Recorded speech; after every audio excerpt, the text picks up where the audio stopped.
Without question, here at the college, we're so proud to have been offering this unique event since 1992, where not only we have the opportunity to bring together labor activists, but individuals who come forward to engage with our students, with the college community on a wide range of topics. And again, congratulations to the organizers and all those individuals who participated over the years, and then in this year's event as well.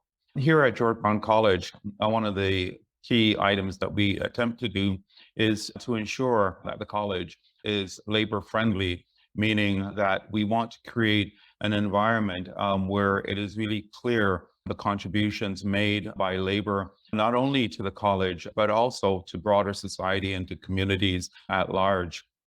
This year, we are joined by the Tommy Douglas Institute, which was launched about 10 years ago at the college and now focuses on producing the Courage, My Friends podcast at rabble.ca. This invites thinkers, activists to envision the possibilities, not only for our current realities, but also for the future. And in some senses, I think we forge the future by our actions today. The Labor Fair, as well as the Tommy Douglas Institute, have a long-standing history here at Georgetown College. They've paired up this year because of the opportunity of sharing progressive interest in educating for change in the 21st century, as well as to bring the Labor Fair to a wider audience. As an economist, I think the language is also perfect, and it is the other P3s: pandemic, privatization, precarity, as well as the planet. It is such an incredible honor for me to be able to recognize Senator Yussuff, who is one of Canada's most experienced labor leaders, and he's been such a prominent part of Canada and the Canadian scene in so many ways.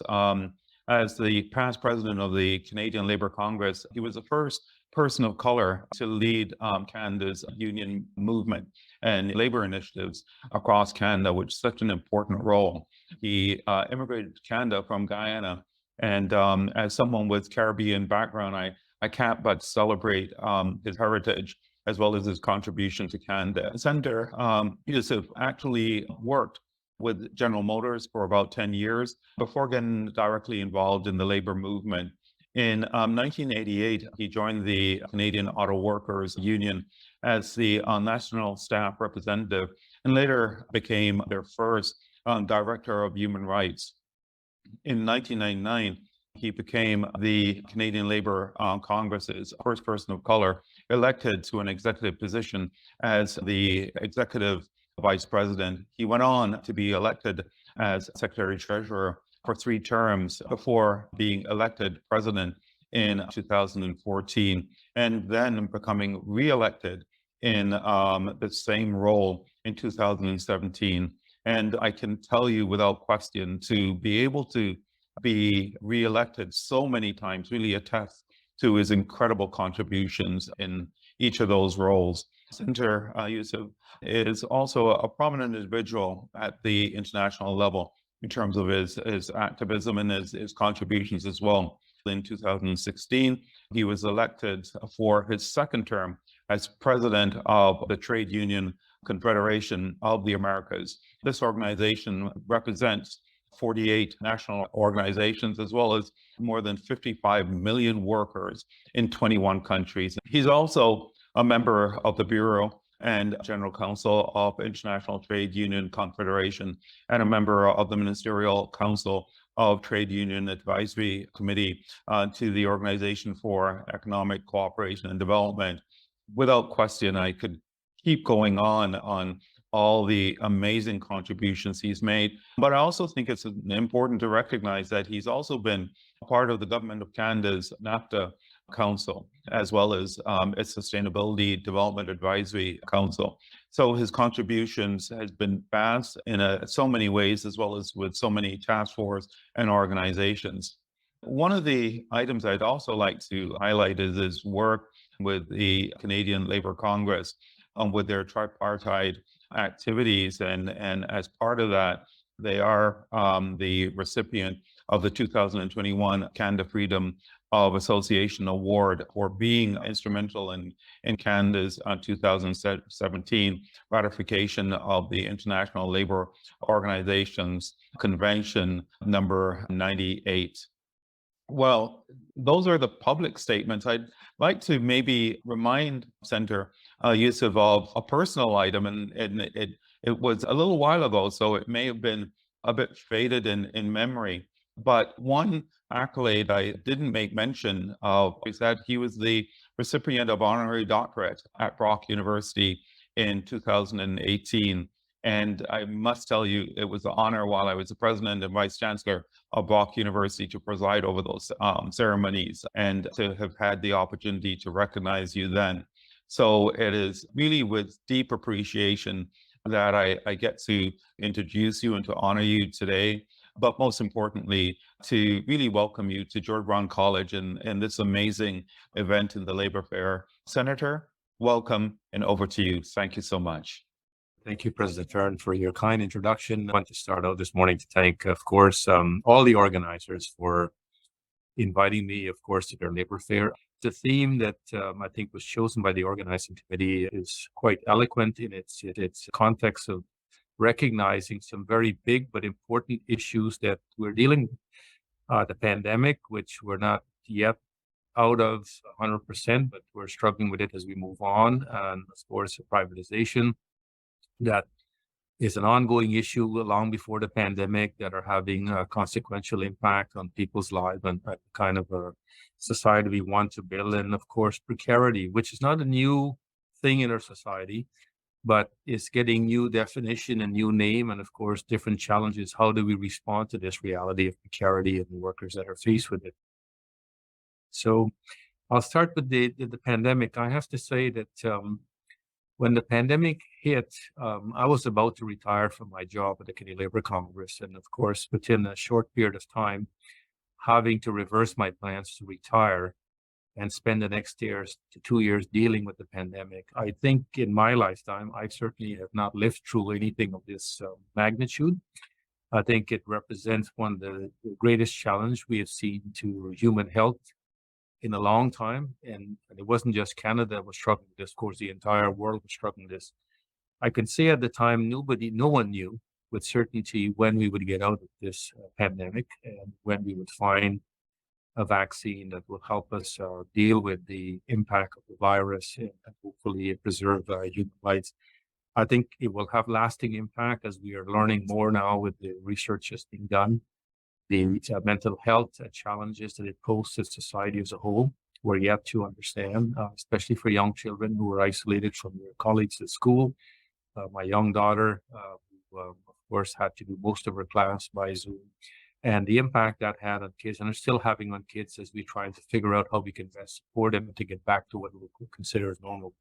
The pandemic also, I think, revealed to a large extent the global challenges we face, that some countries did really well. We, of course, in Canada, being a first world country, were able to have access to many things the rest of the world was not able to.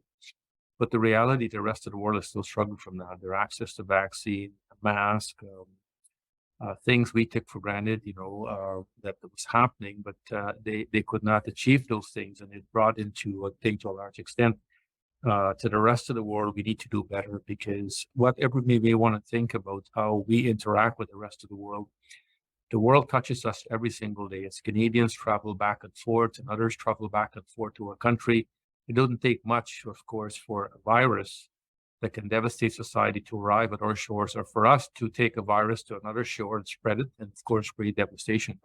So you remind us we got to work better at how we can share, of course, the knowledge and experience, but also the things that can keep us healthy around the world. What also I think the pandemic revealed, as the country was shut down, and I was living this reality, of course, dealing with the government and how we respond to it, was the first time in human history I can remember that we shut down the entire economy. As you know, the premiers and the prime minister got together and said the country is going to be shut down, and nobody knew when it was going to be opened again. And of course, it raises all kinds of questions. How do we support people? Where are they going to get income to support themselves? How do they pay rent? How do they buy food? Who's going to look after all of these things? Because we told people For the most part, they couldn't go to work, but not everybody, of course, that applied. Healthcare workers had to go to work. Frontline workers in grocery stores had to go to work if you want to get your grocery. And I think it reminds some of us, of course, the things we took for granted about the services we're receiving, how precious they were, and we need to value the people who are providing those services. Brought into full, I think, a coverage that we have not done such a good job. It also exposes a lot of other challenges we saw, of course, in long-term care homes. How did we take care of our elders who we had sent to long-term care home? How was those workers providing the service they were required to? How were we paying those workers? How were we protecting those workers? How were we protecting long-term care residents? And of course, we saw some incredible tragedy that revealed itself, and it speaks to the lack of the regulators not dealing, of course, with these problems way before the pandemic hit. It also provided, I think, a context for us to do some wonderful things. We learned, of course, in the pandemic, and this is a tribute to the working men and women who in the public service, who contribute every day. We don't see them, we don't meet them, but we know that we do. It took 6 weeks in the federal jurisdiction for them to create the necessary, of course, computer access for people to receive a check, where the federal government will use the CRA to get a check out to people. Those workers, 6 weeks it took them to create that program, to build it from scratch, and to make sure it was working, so we can get people money that the federal government said they will support. That's never happened in the history of this country. But the workers who were tasked with that responsibility are the people who we don't see, and they do this job on a regular basis, and they're never being thanked for it. And I got to tell you, the speed in which they did it, everybody always says the public service cannot perform to the speed of the private sector. Well, guess what? The pandemic, it was the public service that was there, look after Canadians and meeting the needs of Canadians to a large extent. And of course, we need to recognize that, because these are working men and women in a country that we need to celebrate. We also recognize that there's something we took for granted. As you know, some of you will remember, we didn't have access to masks. So how do we protect each other? Because at the time we didn't have vaccine. And Donald Trump says, yes, we have masks, but America comes first, and we're not going to share our mask with you. And that's too bad. And all of a sudden you realize we used to have the capacity to build our own mask in Canada. If we lost that capacity, got globalization, we don't have to do these things anymore. Somebody could do it cheaper and faster. So let's send that offshore. All of a sudden, our elected leaders recognize we have to now onshore back some of these productions and create the capacity to look after ourselves in the moment of crisis. And we could never allow ourselves to get back into those positions again. And it reminds us again, despite all the fallacy that we have been told about globalization in times of a crisis, we learned a whole lot of things that we had to change. And I think we're still in the process of dealing with that. As you know, as the country was shut down, the economy essentially came to a halt. But at the same time, it was the federal government, for the most part, pumping money into the economy to keep the economy going. By creating CERB so people could have money to pay their bills. And there was a huge debate here in Ottawa, because I was here part of those discussions. Well, how much are people going to get? And some on one side of the equation said they should get this much, and some of us saying on the other side, they should get this much. And I said, well, if you're going to ask people to stay home and they don't have a choice, you better make sure you're going to give them adequate income to look after their basic needs, because in absence of that, they are not going to remain at home. They're going to revolt against any government that tell them that they have to do certain things and not going to take care of them. Now, of course, there's much to learn. There's still a lot of debate about how far we went with the support we gave Canadians during that period, and of course, what we can learn. I can tell you this much. Since the pandemic and the subsequent recovery is the fastest recovery we have ever had in the economy of any time in a crisis. And that goes again to the way in which the government responded. Now, some people will take that, hindsight is 99 out of 10. Well, we should have done this and that. But the reality is because of the federal government's action that really made a difference in the recovery at the end of the day. Businesses, of course, that we wanted businesses to keep people on their payroll, because workers were told, well, we're going to have to lay everybody off. And we says, well, we have to find a way to keep workers attached to their employers, because in absence of that, it would be hard to get them back to work when this crisis is over.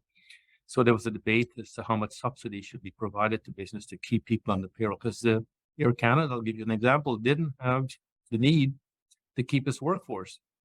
They said, we're not even flying anywhere. Nobody's going anywhere, plus there's restrictions. So there was a big debate here again in Ottawa. How much subsidy do you provide? Europeans, of course, started to say they have to get to 50%, 60%, 75%. And we said we have to match that because many businesses said, if we're going to keep people on payroll, somebody better help us with the cost because we can't do this forever. We're going to go bankrupt. So the federal government stepped in and it kept a lot of people on payroll on those companies. And by the way, it allowed those companies to recover, but equally allow those companies not to lose attachment to those workers had they had laid them off because those workers would have gone on to other things or not even come back. So it helped those businesses recover. And of course, these are debates that I was privy to because of my role as the president of the Labour Congress. Representing 3.5 million people and their families in the country is no small task, but at the same time, recognizing we had to deal with the other challenges, the underbelly issues, the poverty issues that reveal itself and how we take care of people. And more importantly, how does people pay rent? Young people who are in school, how do you support kids in universities who had issues? There was many, many debates here at the time in the moment of a crisis. And as I can tell you, without a doubt, nobody knew what the answer was to these questions. I think, of course, as we return to normal, Canadians are reviewing how we handled the pandemic and to a large extent, how we could continue to build a better, I think, society going forward. And that's going to take effort. We have yet to, I think, in my view, respond to the crisis in long-term care in this country, how we treat our citizens, how we take care of them, how we provide care for them. And equally in that context, how do we treat the workers who provide this service on a day-to-day basis? That's a huge challenge, and I think we've got much more work to do that. We were fortunate as a country. Canada was able to secure vaccines based on the companies that were developing the vaccine at an early stage. And looking back today and looking at the complacency to a large extent from some about the fact, do we need the vaccine? And we all operating for the most part like, we're back to normal. And I know this because I was just in the United States and I saw this firsthand that if you were in the US, as I was in Orlando, Florida, you would know that there was a pandemic because I saw very few people still wearing masks down there. But what it does reveal that our ability to create and develop new things at the moment of this crisis show that government has huge capacity to do things if they're challenged to do so. And of course, if you have the right leadership, you can do many things. Of course, we've got much to learn from the pandemic, but I think for working people, there's much more for us to do. We did make some gains in the context of how workers can be treated better. There was an acknowledgement that frontline workers need to be paid better, need to be treated better. One of the big debates that came out of the pandemic, which was again, similarly, that had an impact here in Ottawa, that workers need paid sick days in this country. How is it that we ask workers to go to work day in and day out, that workers don't have access to paid sick days in this country? At the federal level, shortly after, of course, the federal government did bring forth legislation to create 10 paid sick days in the federal jurisdiction. It's only a small jurisdiction, represent anywhere between 10 to 15% of the workforce. The majority of workers work in provincial jurisdiction. Ontario has yet to respond to this, and of course, BC has, of course, responded to this, but not as generous as the federal government in terms of number of sick days that they allow workers to have access to under employment standard protection under labor code. But certainly, I think what we've done at the federal level speaks volumes of how far we have come to get to that reality. There's still a campaign in Ontario to get workers paid sick days, and that is something important. And the last point will be, again, how we treat frontline workers. Again, many of the workers who are working in grocery stores and other places are in precarious jobs. And I'll come back to that a bit later. And it speaks to the need for reform to our employment standards, how we get those workers to be treated in a fair way. And of course, to have a fundamental rights when they go to work, because the dignity of work is fundamental to the kind of economy we want to build in this country. And I think it's critical for us to learn from this experience, but also to recognize the capacity we had to respond to the crisis without, of course, losing our perspective that we had to rebuild the economy, but at the same time, we had to take care of people to ensure we can build an opportunity for them to come out of this crisis and hopefully be better prepared for the next crisis that the country will face should we have another crisis of this nature. One of the other issues that I was asked to touch on again is the question of privatization. As you know, this is not a new issue to a large extent. Government of all political stripes over time privatize certain services we take for granted. And this has had huge impact on our experiences to a large extent. It's the creeping nature of it. So we don't see it all and its full impact because each part of it has happened slowly in the context of how government's gone about. Give you an example in terms of healthcare. They have been delisting a certain service that was covered by the healthcare provisions of OHIP in Ontario or health card when we used to go to our doctor's service that our doctors will get reimbursed by the provincial government for. And over time, government slowly but consistently have delisted a whole bunch of services and said those things are no longer covered by your basic healthcare protection in the province of Ontario. And of course, that's having a huge impact. Of course, they have privatized other services. If you wanted to get your driver's license renewed, get your health card renewed, most of those things used to be done in government office. Now, most of them, you can go to Canadian Tire store and that's what will be done. By the way, it's not any cheaper or better, but the government has privatized those services. And now you have to go there. If you're fortunate enough to get up early in the morning and you can get in the line, sometimes you're waiting 45 minutes, sometimes you're waiting an hour. Despite all of the argument that have been made that the service will be better, it'll be faster, it'll be cheaper. But none of that, of course, have prevailed and it's having a tremendous impact. Now, it's not impact all of us the same way. I think we have to think about this because those who are fortunate enough to have the more disposable income, should the government delist certain healthcare services that's covered, who have more income, it doesn't affect them. They can equally pay for that services by reaching into their pocket. But for many low-income Canadians, that's not a possibility. And especially in Ontario, that's not a possibility. So it's having a huge impact.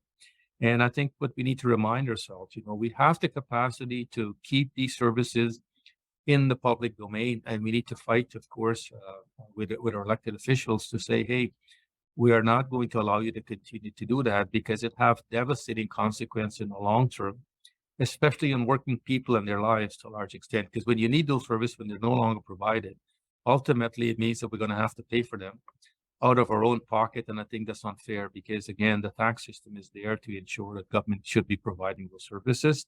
And we're seeing a creeping nature of how this is going on. Now, I think to a large extent, this is an ideology to suggest that, government don't have to do all things. I don't necessarily disagree that government have to do all things. But the reality is, I think there's some things that government have to do and have to take responsibility for, and we need to hold them accountable for that. As we're seeing the crisis in healthcare further show the deterioration of the system, I think we need to do better because we should really protect the system over the long term. But it's not just in the context of health, it's in the context of other services we receive from government, and we need to do a better job. The issue of precarity has evolved over now for many decades, and this has been a creeping, of course, way of basically employers saying they no longer have responsibility for the people who work for them and providing services for them under their roof, because they'll make the argument, you don't work for me, you work for an agency, or for that matter, I don't want to put you on my payroll and have the cost that's associated with that. So we prefer to hire you to an agency so we have no responsibility for you. If you look at the demographics of people who are working in the precarious economy, mostly people of color, and most importantly, of course, they're women. And I think it speaks to this reality that we have to change. When I was growing up in Toronto as a young person, it was normal that if you work in Ontario, no matter where you work, you were covered by the employment standards and the basic provision of employment standards applied. So you would get minimum wage, you would have the health and safety protection. Should you get injured, you would have access to workers' compensation. You would have hours of work that will define, when employer would have to pay you extra if you're working on a holiday, when they would have to pay overtime, when all of those things kicks in. All the people who are working in the precarious economy are not covered by employment standards to the most part. I'll give you an example. As you know, Uber has come along over the last number of years and provides a service that you normally call a taxi for. So now you get your app, you call an Uber, a driver shows up, pick you up and take you to your location, and the fare is paid automatically based on your credit card. Well, taxi drivers who work in that industry, they do have employment standards protection. It's very basic. Uber drivers, they don't work for Uber, so they're not our employees. They're independent entrepreneur that we hire to provide that service. How is that possible when the largest corporation now in the world that provide this service in the taxi industry, as I would describe it, could make the decision where they get to decide that the workers who work for them, who they employed and deployed to pick up passengers and to take them to a location, that those employees, those individuals are not employees of Uber. It's unbelievable that the corporation could do this. And of course, to a large extent, some government has been inept in responding to this. Around the world, it's starting to change. The UK brought in some legislation that hold Uber responsible. They have to apply labor laws to Uber's actions in the economy, and Uber has to comply with it. California's brought in legislation. Similarly, in other jurisdictions around the world. I'm hoping here at the federal level, we'll see some action by the federal government on this, because it's not just about Uber. Uber is just one example of companies are saying that they don't have to deal with the rules anymore because the rules don't apply. And the people that they employed, these are not their employees. These are individual entrepreneurs who are working for them and providing service, and we don't need to bring them into the system. I do think we need to, of course, regain control over the lives of working people who work in the economy, and to ensure that they have the most basic right, the most basic protection. The right to health and safety, the right to employment standard, which provides for basic protection, and more importantly, to ensure workers are treated with dignity. And again, more importantly, of course, government need to be far more aggressive in how they regulate and legislate to ensure that nobody falls through the crack. I'll give you an example, and this I hope will resonate. Why is the corner store person who operates a business and employs people have to contribute to EI and CPP for their employees, but yet the corporations as large as Uber, as an example, don't have to contribute because they say the people who work for us are not our employees? How is that right, and how is it fair? How could you tell the corner store that they have to comply with employment standard, but yet none of that applies to a large corporation such as Uber? I think it speaks volume to the challenges we face. But more importantly, when the pandemic hit, of course, we had to take care of all workers in this country, whether they were in the formal economy or not in the formal economy. Everybody was provided with access to gain access to serve, because we know people had to pay their bills and take care of their family. So that happened. The taxpayers, generally you and I, who pay into the system, had to pay to ensure are going to pay for that over time. Why shouldn't these employers be required, of course, to contribute to that? And so government do have some responsibility. And the labor movement has played a great role in trying to figure out a way how they can push to change the system and challenge the status quo by workers organizing, taking on that responsibility that they want to join a union so they can improve their conditions of work, bring some democracy to their workplace, a chance to participate and have an opinion and a voice in their workplace, how it's governed, is fundamental. And unions should continue to provide some leadership to say that we need to, of course, improve the laws in this country so all workers can benefit from the things that we in the labor movement have been fortunate to. I says we because I'm no longer a member of the labor movement in my capacity, but recognizing that the work that continues to be done in organized labor to ensure that workers can have dignity when they go to work is fundamental to the kind of country and society we want to live in. We want to give people an opportunity that they need to benefit from the gains of their labor, and employers have a responsibility to share those gains with workers so you can have a decent pension, have extended healthcare benefits, and more importantly, you're able to have paid time off from your job, not just to work for a minimum wage, but to have an adequate wage so you can able to look after your family, opportunities to training so you can improve the kind of skills you may have over time to do different things in a workplace, not simply be stuck in just a particular job because you're not having access to this. So society does benefit enormously from what the labor movement does in pushing for changes. And even at times when it seems impossible, you need to, of course, continue that effort, because over time will have an impact and government will react. The pandemic certainly did that. In the moment of crisis, things we were talking about that seems far-fetched and impossible, government were always starting to think about, hey, we need to do a better job on these issues, and we need to figure out a better way how we can regulate and legislate to do that. So let me conclude to all of you. I know if you're not already working, you will be working, and I'm sure if you are working, you're trying to figure out how you can when you graduate from this program, how you can build a better life. There is no easy answer to these questions. I always say to people, did I ever predict I would be the president of the Congress or the secretary treasurer or vice president, subsequently what I'm doing today as a senator?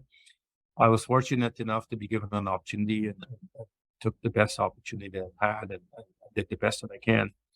Even today in my new role, I recognize fundamentally my job is to advocate for working people in the Senate and to take their cause and issues and to lend my voice to that, how this country can be a better place. I want to say to all of you, it's truly been an honor to share some of my thoughts and ideas about some of the things that challenge us, how we can build and make this country a better place. But each one of us have to take responsibility. Political action matters because it helps shapes the debate of this country.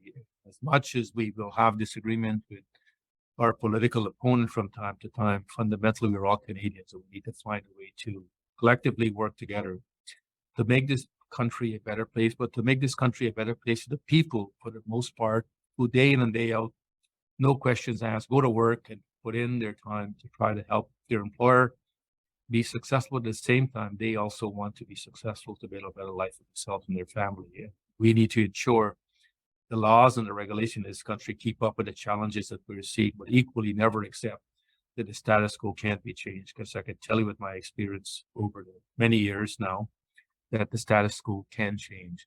And fundamentally, you have to push and you have to fight and you have to engage and bring people together to achieve great things. But that is what all of us does in our own way. And more importantly, I want to conclude by thanking all of you for the opportunity. And I want to thank Chandra again for reaching out to me on behalf of our organizing committee to invite me here. So thank you so much. I'll turn the floor back over to you and take any questions you have.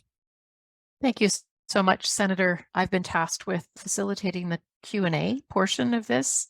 So here's a question. How would the Senator suggest that we work to get governments to properly and fully fund public health care? There's no easy task. This is a two streams. One, there is a federal government which is interlocutor with the health care provisions. And there's a province. The province delivers the service at the local level, but equally they have responsibility to fund healthcare. It's not all on the federal government. I think we need to, of course, continue to keep the political pressure on government, both at the federal level and the provincial level, to the things that we think they should be funding. We have the money to fund healthcare.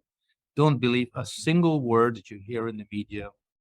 Ontario, by the way, give you one example to put this in context. The Premier made a decision that his government will no longer charge a licensing fee that you have to go buy and put a sticker on your car.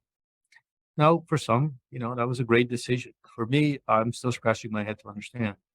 It took $1 billion out of the revenue stream that it could have used to fund healthcare. $1 billion.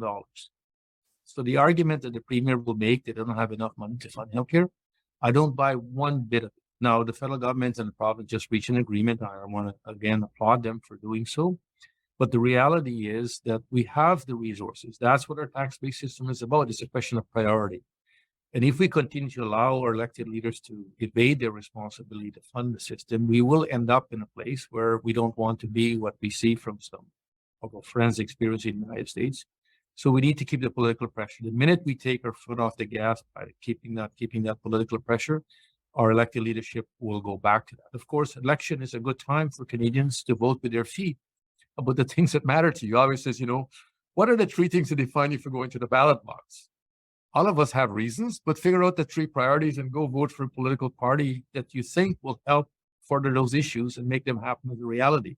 I do that no different than any other Canadian. So all of us are not lacking with some degree, but also we could join groups that are advocating for greater support of the healthcare system in the province of Ontario, to lend their voice, to send an email, to pick up the phone, call your members of parliament or your MPP and say, hey, we need to do better. I want to tell you, if you don't, you're not going to get my vote in the next election. I know those things may seem very hard to do given our busy life, but the reality is those kinds of activism will change the reality. Now, it just happened that the George Brown School is partnering with the Tommy Douglas. And as you know, the history, without him, we wouldn't have healthcare today because he was a lone wolf saying we could do better in the small, tiny little province of Saskatchewan, decided he was no longer allow people to lose their livelihoods, their homes, and all of their life's possessions just because they got sick. And he said, we could do better. On his own and his province, he took on the doctors. By the way, there was a strike by the doctors against Tommy Douglas bringing in the healthcare system in Saskatchewan. Despite all of that, he persevered, and today we have a national healthcare system. So he wasn't just courageous as an individual, he was courageous as a citizen to say we can do better. And each one of us need to recognize we can lead that fight again to make this country an even better place for healthcare. President Fearon, I'm wondering if you had a question as you're on camera. Thank you very much. And thank you for all the remarks, Senator, as well as for challenging us to be able to see our part in the mosaic and future of Canada. What would you tell our students about the scope for their involvement? Should they focus on a single topic? Should they focus on a wide range of topics? Does it make a difference? And how have your experience on leadership define how you've been able to focus and been able to make a difference? Well, I would simply encourage don't be shy to think that one, you can't learn new things, and two, that you can challenge yourself to build relationship. What I've learned a long time ago that building relationship with even people you disagree with is a value, because when we need to talk with each other, even when we disagree, and we need to understand and respect, that's how we build a healthy democracy for debate, for ideas to be part of the world we want to live in. And in absence of understanding that, you can't get very far. And for the most part, I would say to the student, be inquisitive, want to learn new things. Don't be afraid to challenge yourself. Don't be afraid to saying, well, I think I could do that. I don't know what the attributes of a senator was until I became one. Well, I understand to some degree what they did. I used to go to the Senate to present, but what I learned a long time ago, that I need to get out of my comfort zone. Because your comfort zone is an easy place to exist. You don't have to really push yourself to understand. And not being in my comfort zone is my best attributes, because it reminds me every day how much I need to grow and to listen and to learn. It's not just about talking, it's also about listening to others to get ideas from and to benefit from that. But equally, if you want to further your career, you need to recognize, well, I need to improve my skills. If I want to build a better life, I need to maybe get a job that pays more money. Many of the things that I've been able to have access to, I've never taken for granted, because I remind myself how fortunate I am every day when I consider the billion of citizens that I live with in this country don't have that same possibility. But I also recognize I can't allow my voice to be marginalized in the context of advocacy, even when it goes against the grain, by the way. It's not an easy thing to get up and say, hey, I don't agree with that. Or to tell a colleague that are behaving badly, they need to stop. Those things are not easy because you're going to upset the norm. But by the way, if it's not right, it's just not right. And there's no courageous movement to do what the right thing is. You do it every time you're required to do it at the end of the day. So it's a bit of, I think, a philosophy about life and how you want to live your life, but also what will guide you through the world of work, because the world of work is never simple, it's complex, and it will change throughout. The things that I learned as a mechanic in the early years working for General Motors are no value to me today if I was to go back to be a mechanic. I would have to learn a completely new set of skills if I wanted to do that. But I recognize in the same skill level that I had for being a mechanic, they equipped me to do the things I was end up able to do in the labor movement. But I also get out of my comfort zone. It's the first time I spoke, my legs were shaking so much. I say this, I think it's okay to say this. I thought I was going to pee my pants. That's how nervous I was.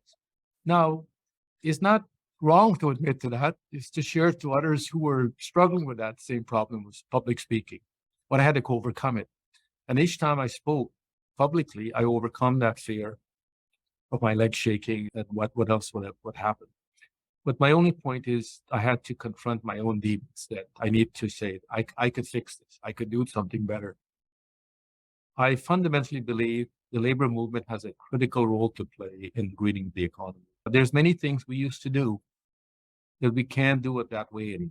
We used to generate electricity by burning coal. Canada will be finishing and evolving out of that reality. It's happening not as fast as we should, but what we know from the science, coal is bad for the environment. It's bad for human health. And more importantly, it's bad for climate change. But so how do we get governments to do the right thing to replace the burning of coal for generation of electricity with other source of energy that can help contribute to the environment? I co-chair a task force. Most of my members who work in that industry are unionized. So I had to go and tell them that, it's going to be sunset. So what would we want to do if we sunset the industry? And it was a hard job. It took 6 months of my life. I had to clear my schedule But I agreed to do it because the federal government had asked me to do it. So I, co-chaired this task force. We went in Saskatchewan, we went to Alberta, we went to New Brunswick and Nova Scotia, the 4 provinces that are still burning coal, having to engage the workers and the community. And it was not easy. But at the end of the task force work, we had a unanimous recommendations to the government of how we could do that. By the way, that work is still playing out. The government is about to bring forward a piece of legislation around transition and sustainable jobs that will come later this fall. As a result of that work, did I learn new things? Absolutely. Was it necessary for the labor movement to be in the forefront of that conversation? Absolutely, because our members work in that industry. Who's best to counsel them and to talk to them about what the future is going to be about if it wasn't for their own unions? Not to hide from it, but to face it up front and say, hey, we can partner with government to do better how we build this new economy going forward. We have always had the fundamental responsibility that our kids will have a better life than we did. They will live in a better world. But if you're looking at the world today, you may scratch your head and wonder whether that's real. So as a parent, my obligation to do my best to ensure my daughter can have an even better future than I did, but equally she can live in a better world. I don't know whether that will happen, but I know I'm going to do everything I can in my capacity to ensure that I don't squander her future because I don't provide the leadership I could to counsel people how we can do better. Hello, Senator. I wanted to inquire as to what you see sort of the future for unions in this time, and also how can they participate in greater social change beyond just the labor movement and into sort of social justice? And if you have any sort of advice in that direction. Well, the labor movement, of course, need to adapt with the changing reality. The world has changed. When I grew up, you could quit a job one day and find one the next day. It was that easy. I left a job I was making $4 an hour. True story. I got on a bus, went to make an application in the other place and made $7.35 more. So that was my new salary. So it's almost double my salary at that time. But that's not the reality today for the large part. But the labor movement need to recognize, and I think there is recognition that enormous change are happening and they need to adapt. We also need to find better ways of how we communicate with our own members, because the old ways of communication is not working. What we learned during the pandemic, by the way, we can talk to millions of people and never have to go into a room to have them sit there and listen to your speech. You can do it all on Zoom. And yes, people have far more access to information, so they're going to challenge you more frequently, and you'd better be prepared to respond to their challenge. At the same time, we need to recognize the things we're trying to do to improve the lives of workers in our own domains, as in our own unions, need to not be exclusive, because what we want Canadians to do is to see themselves in that conversation. How do we improve the lives of all people in this country? Because it can be about your self-interest. And you always have to talk about the rest of Canadians who are struggling with issues when they don't have union protection, or they don't have access to minimum wage, or they don't have employment standards. So how do we advocate to ensure those people are going to have the same rights as a union worker may have, the basic protection under the law, and not be treated differently? And I think it's critical that we recognize also the economy of today in 2023 is very diverse. So the unions got to reflect that diversity in their leadership. How they do that outreach, how do they build alliances, and advocate for things, as one of your colleagues raised right here, about Islamophobia. When I was the president of Congress, I took on that issue because I thought it was fundamental about our solidarity with each other. How do we treat each other? Why is Islamophobia an issue in the labor movement, and why is it an issue in society? And who's best to speak about how we need to take this on? Because how we confront discrimination, how it's happening, and how we're stereotyping individuals who are union members in our own community, by the way, and feel isolated, that their union is not there with them. And it helped, I think, we developed some materials, training for our leadership and our shop store, people on the front lines. 25 years ago, I co-chair a task force on racism for the CLC. It's the hardest thing I ever did in my life. When it was over, I thought, my God, based on what I've experienced on this, I should just quit the labor movement and go to something else with my life. But I didn't do that. It gave me hope that we could use the task force recommendation to challenge the labor movement to do better. And I did. Then President at the time was Bob White, he now passed away. I said to him, it would be a terrible thing if we just take this report and hide it on the shelves and don't tell anybody about it. It doesn't speak well of us. There's no question about it. What we could tell the world and the public, that we acknowledge that racism is part of our movement and it exists in society as it exists in unions. But we can challenge that and overcome it. And by the way, he did reveal the task force work and this recommendation publicly. And the journalist had asked him, said, Bob, why did you guys do this? This doesn't make you look very well. He says, if we can do this, other forces in society can do the same thing. Because racism is an issue we can no longer hide from. That's 25 years ago. If you read those recommendations today, it was like they were written yesterday. Because it's still pertain to the challenges we see in this country, despite the fact we've become a diversified country. So we need to do more, obviously, and the social alliance we can build with others on other struggles. Right now, I'm a big advocate to give status to non-status workers. Why? They're here. They're in the economy. If we were to tell them all to leave, the economy will not function the way we are because they're vital. So why can't we find a way to give them a path to become a permanent resident, to become a citizen? And by the way, we can do that. We're taking in 500,000 new immigrants a year. Give those people already here an opportunity. So no longer they're working in the underground economy, being exploited, being ill-treated. And of course, it doesn't speak well of us as Canada. So I'm a total advocate for what they're doing because I think my voice should be heard with those people. And I want to associate with their action because I know we can do better and we can do this. So yes, we need to build broader alliance in the labor movement. Say we, the general we, but also we need to ensure we can sustain that alliance because ultimately those issues no longer are exclusive to one or the other. We have to work together. The labor movement have a number of things. It had resources, it has structures, and it has leadership. So you could use those things to work with others to help the path to social justice in this country. And that's been our DNA. That's how we were created as a labor movement. I was a social activist, not a trade unionist to begin with. I became a trade unionist out of my social activism because my big struggle back then in the 70s was about racism. Taking a subway, people didn't know you to call you names just on the streets. You get on the subway, they would call you names and not even know who you're from. And I thought, this is terrible. Why can the labor movement do something about it? There was a campaign by the Ontario Federation of Labor back then. Racism hurt anyone. They took it on publicly and it helped change the attitudes of thinking to a large extent.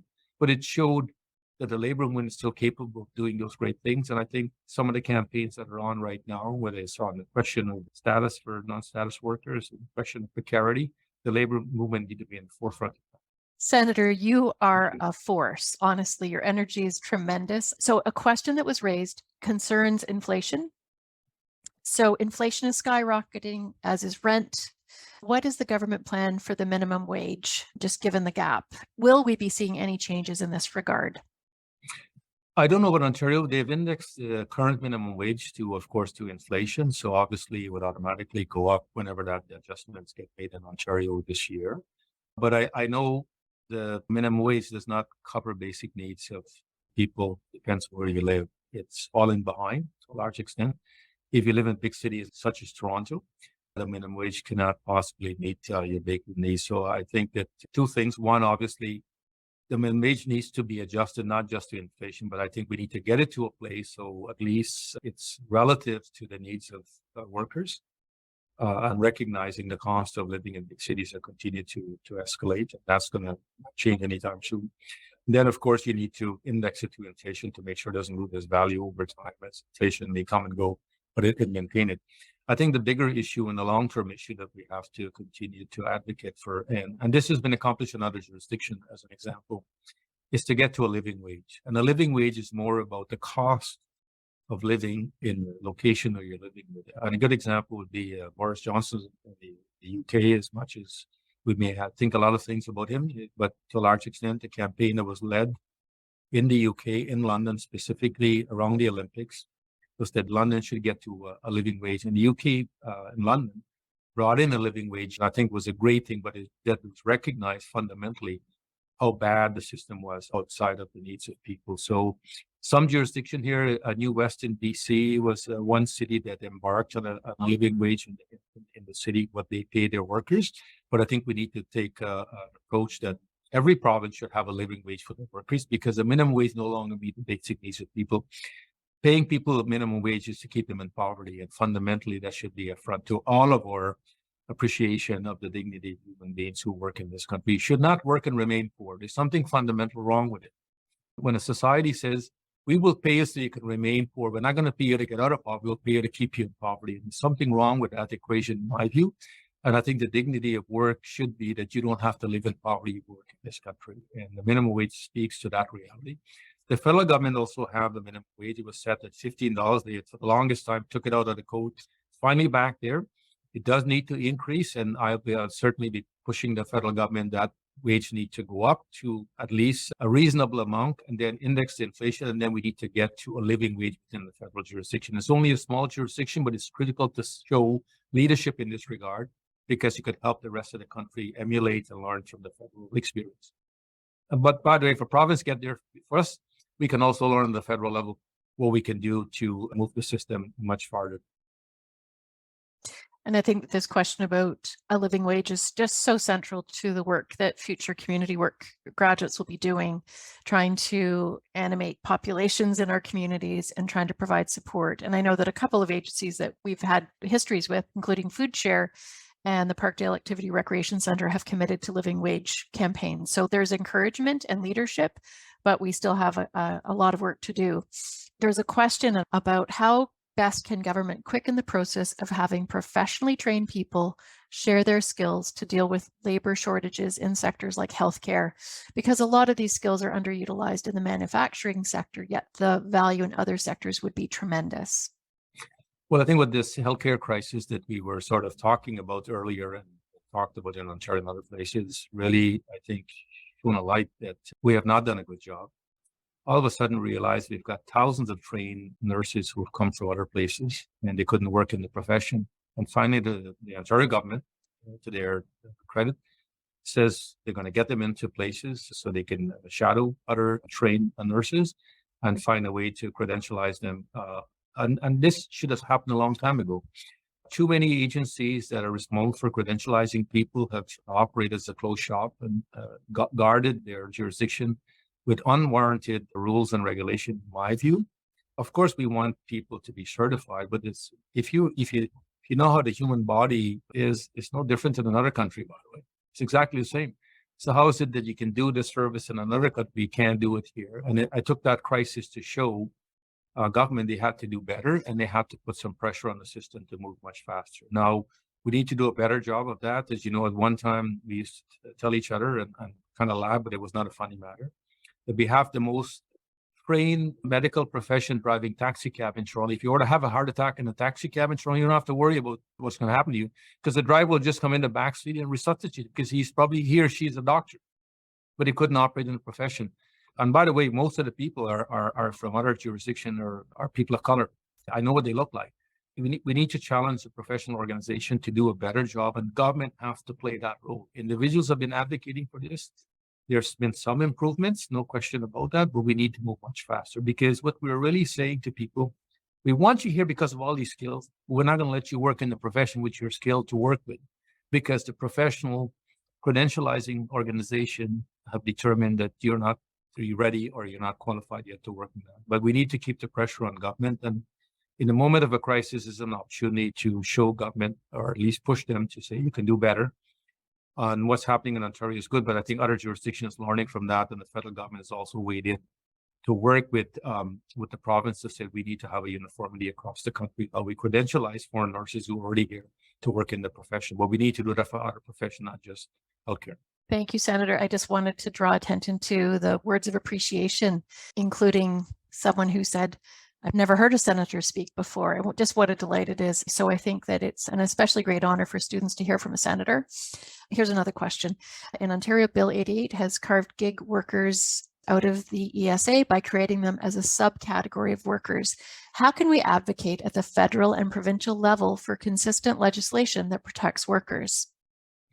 Well, I think what Ontario has done is fundamentally affronted the dignity of workers, period. It's not if, ands, or but, because we don't have two classes of workers in the province of Ontario. We have one class of workers. We have workers who work and need to be treated with the same dignity and respect that employment standards should apply to. You cannot have less than employment standards. And that's what's so wrong with what they did with the legislation. And we should continue to oppose it and expose it for its fallacy. Employers cannot decide to make arrangement with some other organization or whoever they chose to, how they're going to treat workers. That's the private sphere. The law should apply to all workers in the province of Ontario. I'm hoping again, we'll see what the federal budget reveal, that the federal government shows some leadership as to how to find ways to use federal regulation and legislation to define employers who are trying to evade any responsibility to say that the people who work for them are not their employees. And if we're able to do that, I think it will certainly be a game changer in the context of precarity, because then the province can't run around and pretend that these workers are not employees of the employer. And of course, those kinds of provision that is there is about trying to preserve the private arrangement that these big companies have been able to, I guess, muscle their way to get government to acknowledge, and suggesting that they're different. They're not that different. I mean, if you'd ever taken a taxi cab, you once ask yourself the question, what's the difference between a taxi cab driver and an Uber driver? They're both drivers. So why is one have employment standards protection, the driving me from point A to point B, and the other one has no employment standards protection under the law? How is that possible? Because the corporation said they're not? When did we get to decide it? Imagine like you and I wake up in the morning, oh, I don't want to pay taxes because I've just created this category that defines me in this way. If we all did that, where would the rules-based system be in this country? And I think it's a fundamental affront. And for the Ontario government to put that provisions there, subcategory workers under employment standard, is simply unacceptable. And I think we need to challenge it. I don't care who. Workers aren't chattels. They're human beings, and they need to be treated with respect and dignity, because what they do, they contribute to the economy, and they need to have basic protection under the law. They can certainly advance those basic protection if they join the union to have other rights. But the reality, the basic rights that they should be under the law should be afforded to them, and no government should legislate that out of existence. So there are campaigns to reverse that, to put the pressure on the labor minister. By the way, who I talked to, Monty Quinter, I told him, it's a pile of bull, in my view, what he's doing. So he hears it directly from me, because I don't necessarily accept his definition. He's done some other good things, but at the same time on this one, I think he's got it wrong. And I hope that they do take a chance to reflect on it, and hopefully they'll correct, in my view, the mistake that they've made and fix the problems, and bring those workers under employment standard. Because it's fundamental for the Ontario economy that these workers know that they have basic protection so they can continue to work and contribute in a way. And if the employer should violate those basic rights, they know they have access to the employment standard branch at the Ministry of Labor. Thank you, Senator. Thanks, everyone, for your engagement in the comments and question and answer. And Senator, it's just been a pleasure to hear you speak. Thank you so much for those inspiring words, and lovely to meet you in this space. Thank you for letting me in your space. It's an honor and privilege for me to be led in. And I appreciate very much an opportunity to share with you. I'm a very no-nonsense person. I don't live my life in a convoluted way. It's very simple. I get up, and my life is an open book, imperfect as it is my life. But more importantly, I do have a voice, and I've tried to use that voice in a way that I think continue to show we can make a difference. I'm only one person in the bigger scheme of the challenges that we face in this great country of ours, but I'm hopeful that each one of us continue in that regard. And I learned a long time ago that without tension, there is no change. If you want the status quo to remain, do nothing. If you want it to change, you will create some tensions. And it's necessary, by the way. That's how we achieve change. And the systems that are wrong and are unfair to working people in this country can be changed. They require efforts from leadership. And all of us is capable of that. I'm no different in our view. But thank you so much for allowing me to be with you this morning. Thank you for me to share some of my ideas, but equally to hear some of your ideas and your question. One of the colleagues did ask a question about Islamophobia. There's now a new office for Islamophobia at the federal level.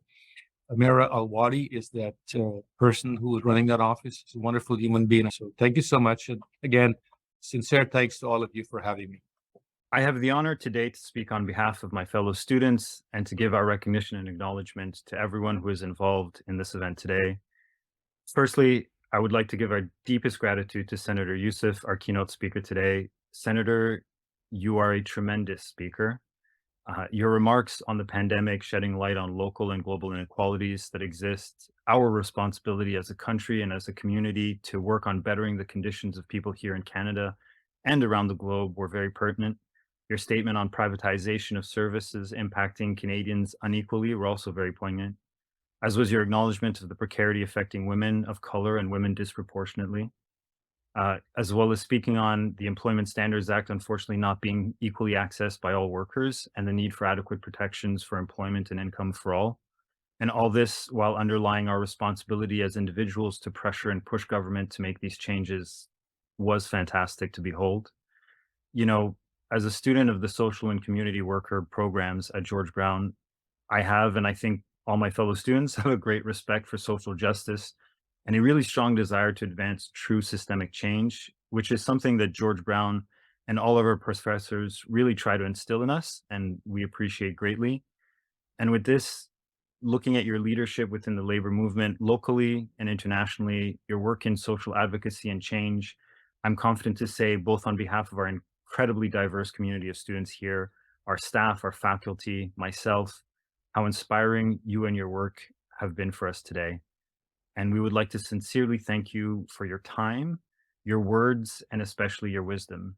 So again, on behalf of George Brown, its faculty and student body, thank you very much, Senator Yussuff. Thank you so much. All the best. Good luck with your studies. Thank you. Thank you very much.